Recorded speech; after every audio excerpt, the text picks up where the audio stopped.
This is the picture that captivated countless people around the world, taken at the height of Fiona's fury on Saturday morning.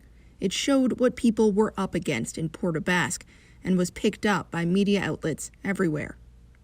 This is what the blue house on the cliff looks like now, after a wave came over its roof and carried half of it away.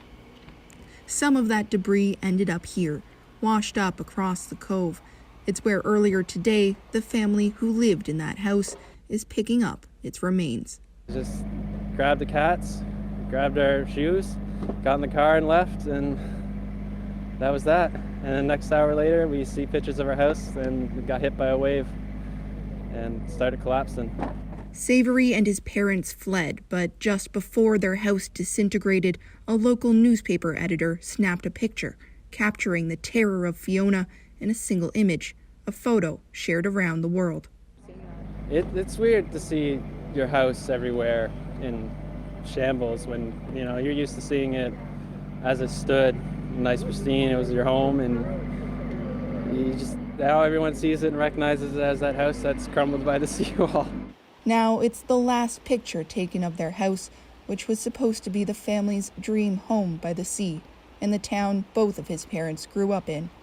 The family had just been putting the final touches on a renovation. It hurts a little bit every time you see it everywhere. Like, you always see images of other people's houses and, devastation elsewhere, and you never expect it to be your house. Josh and his family are finding strange things in the rubble. Half an old IKEA bowl, a cat door, a picture of his parents at their prom. And while that famous photo reminds them of what they lost, it's also connected them to a never-ending well of sympathy. We're getting messages from all over the world wishing their condolences and thanks and sympathies, and it's just really touching to know that so many people care out there for us who are a bunch of strangers to them. Malone, what happens to this family now? That's the thing that they're really struggling with, actually. So when I was speaking to them earlier, they were really taking it just minute by minute. But they did know two things. They knew that, one, they weren't going to be rebuilding that house. The other one is that they're not going to be living beside the ocean ever again. Yeah, that's hard.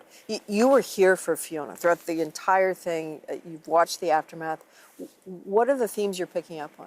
Well, I'll tell you what, there's one image that's really stuck with me, and that's people bending over to pick up old pictures that aren't theirs, looking at them, recognizing the people in those photographs, and then tucking them away for safekeeping so that they can return them to the families who lost them.